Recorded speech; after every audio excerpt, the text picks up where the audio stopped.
14 de junho de 2013. The Last of Us é lançado no mercado. O título é considerado de grande importância por estabelecer um novo padrão de narrativa interativa e cinematográfica nos jogos. Seu desenvolvimento teve início meses após o lançamento do premiadíssimo Uncharted 2 Among Thieves, em outubro de 2009. Porém, as primeiras ideias que culminariam com sua criação começaram a surgir em 2004, na Universidade de Carnegie Mellon, em Pittsburgh. Foi nesta instituição que o jovem Neil Druckmann, com 25 anos de idade, fazia mestrado em tecnologia de entretenimento. Neste curso, o aluno aprende a combinar narrativa com programação e arte, aplicando na prática o conhecimento adquirido. Na busca de ampliar seu conhecimento, decide se aprofundar no estudo de técnicas para desenvolver boas narrativas, buscando para isso publicações como a de Brian Bendis, que na época havia produzido uma série chamada Powers, e o livro Story, do notável professor de escrita criativa Robert McKee. Certo dia, um dos professores, que era grande amigo daquele que é considerado o pai dos filmes de zumbi moderno, pede a seus alunos para se dividirem em pequenos grupos, de modo que cada time desenvolvesse um conceito de jogo baseado na obra Night of the Living Dead. Dos vários trabalhos apresentados, George Romero escolheria aquele que considerasse o melhor, tendo a equipe vencedora 6 meses para desenvolver o protótipo do jogo. A boa notícia é que contariam com a participação do grande cineasta, dando orientações e dicas no decorrer de todo o processo. Druckmann começa então a idealizar uma história, onde um policial deveria proteger uma jovem em um mundo infestado de zumbis. Porém, devido a problemas cardíacos sofridos por ele, eventualmente o jogador assumiria o controle da garota, invertendo desta forma os papéis de protetor-protegido. O objetivo com esta troca de personagem seria de permitir ao jogador ter empatia por ambos, ao vivenciar o mundo no qual estavam inseridos sob a perspectiva de cada um. Caso seu grupo vencesse, Druckmann planejava mesclar no protótipo 3 dos trabalhos que mais o influenciaram como criador. O jogo deveria conter a jogabilidade de Ico, um protagonista com a personalidade do detetive John Hartigan de Sin City e uma ambientação bem próxima do filme Night of the Living Dead de 1968 do próprio Romero. O final da história seria trágico, com o policial sendo mordido por um zumbi e a garota outrora protegida tendo de matá-lo. Para a infelicidade de Druckmann, Romero optou pela escolha de outro projeto, restando a ele arquivar seu trabalho.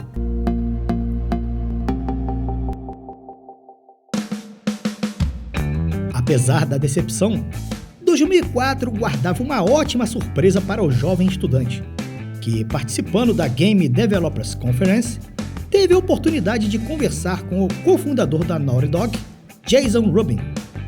Simpatizando com o jovem Neil Druckmann, Jason lhe entrega um cartão de visitas, o que lhe permitiu saber para onde enviar seu currículo na tentativa de conseguir algo.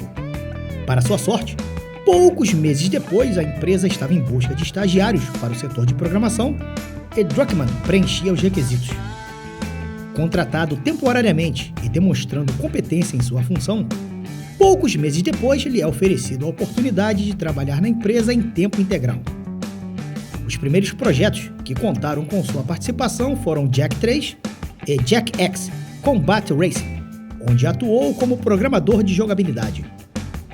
Apesar de ser ótimo em sua função, Druckmann tinha verdadeira paixão pela escrita.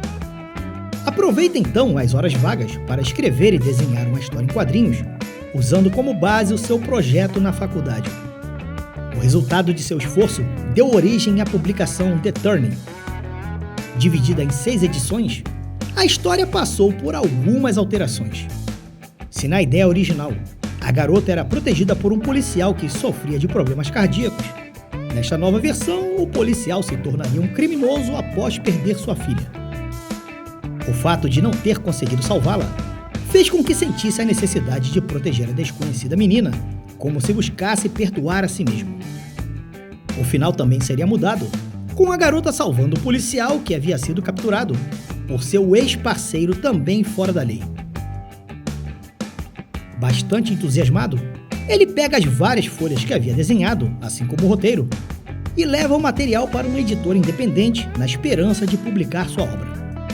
Para sua decepção, mais uma vez seu material é recusado e mais uma vez ele arquiva seu projeto.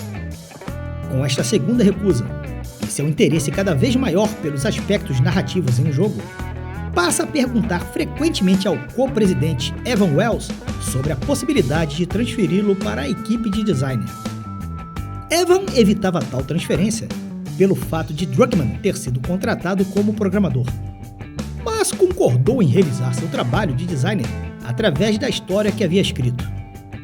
O resultado foi que, após o término do desenvolvimento de Jak X, chegou à conclusão de que o programador de jogabilidade era habilidoso o suficiente para atuar no setor de design.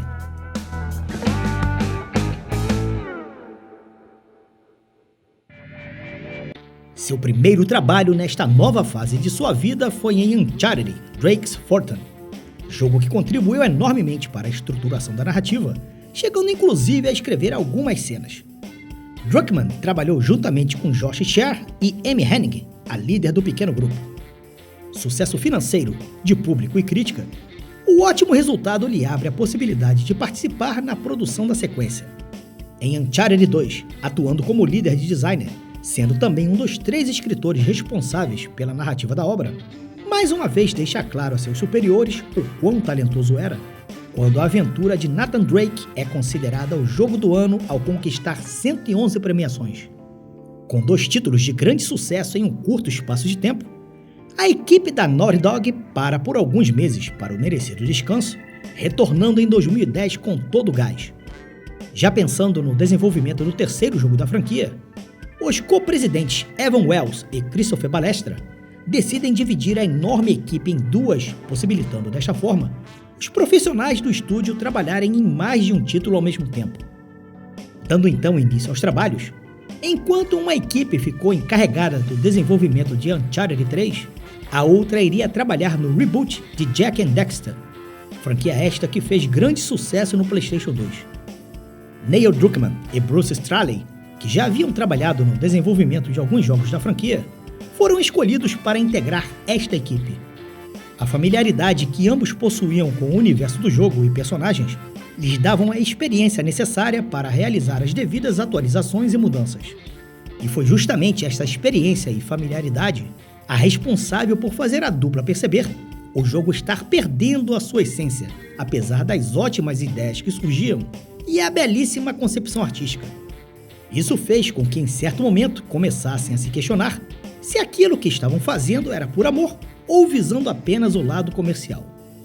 Pois se continuassem seguindo aquela linha de desenvolvimento, depois de pronto o título teria grande potencial para atrair jogadores da nova geração, ao mesmo tempo que iria afastar os fãs de longa data.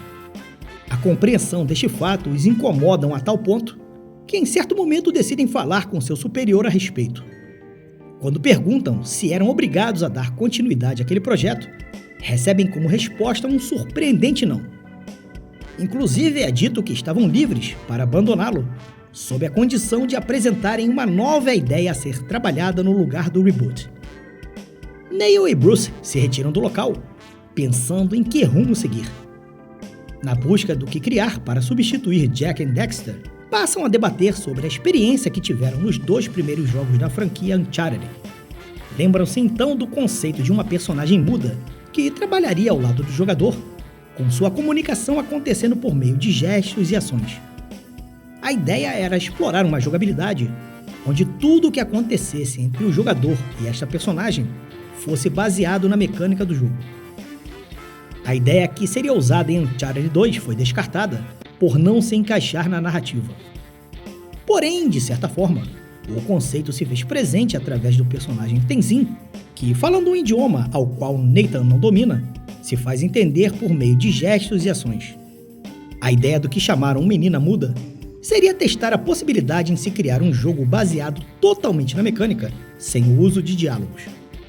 Segundo o próprio Druckmann, no futuro, esta ideia ajudaria na concepção de uma personagem mais autônoma que ajudaria o jogador em momentos pontuais. Nesta mesma época, ele toma conhecimento da existência do fungo Cordyceps ao assistir um documentário da BBC de nome Planet Earth. A forma como o fungo opera nos insetos, fazendo com que ajam como zumbis, suas cores e formatos, fez com que imaginasse como seria aquele parasita atuando no organismo humano. Dando início então ao que chamou Projeto Coisa, ou T1, ele debatia com Bruce sobre a possibilidade de mesclar sua história, humanos contaminados pelo fungo que se tornariam monstros em um mundo pós-apocalíptico, e uma jogabilidade onde o segundo personagem tivesse certa autonomia, como a menina muda que foi descartada de Uncharted 2. Debatem também sobre a possibilidade do jogo permitir, em momentos específicos, alternar entre ambos os personagens. Com tantas ideias, se fez necessário realizar ajustes na história que agora se chamava Mankind. A ideia nesse estágio de desenvolvimento era de que o fungo só contaminaria mulheres, sendo apenas uma em todo mundo imune. O objetivo do jogador seria então conduzi-la a um laboratório que estaria trabalhando na cura. Quando o projeto foi apresentado aos desenvolvedores, muitos profissionais, principalmente do sexo feminino, desaprovaram a ideia acusando a mesma de ser misógina. Por estar muito apegado a ela, inicialmente Druckmann resiste em abandonar sua visão de jogo. Porém, com a pressão crescente, teve de esquecê-la. Nos meses que se seguiram, a fim de conectar e estruturar melhor a história, ele e Bruce montam um painel em uma sala separada com pedaços da narrativa. Essa forma de registro se fez necessária, pois no decorrer dos 3 anos de desenvolvimento, a narrativa passaria por diversas modificações. Nesta fase, por exemplo, Tess, além de torturar Joel por tê-lo como inimigo, encontra um fim trágico pelas mãos de Ellie. Um desfecho bem diferente da versão final que conhecemos e que sofreu crítica por parte dos jogadores. Mesmo assim, The Last of Us foi um dos exclusivos mais vendidos do PlayStation 3, atingindo a marca de 1,3 milhões de unidades na semana de lançamento. E apesar de não ter sido o jogo mais premiado de 2013, é inquestionável sua contribuição, como mencionei no início deste vídeo, em elevar o nível das narrativas nos jogos, além, é claro, de confirmar a posição da Naughty Dog no mercado como um dos mais criativos e competentes estúdios de desenvolvimento do mundo. Vou ficando por aqui, que Papai do Céu abençoe a todos, e fui!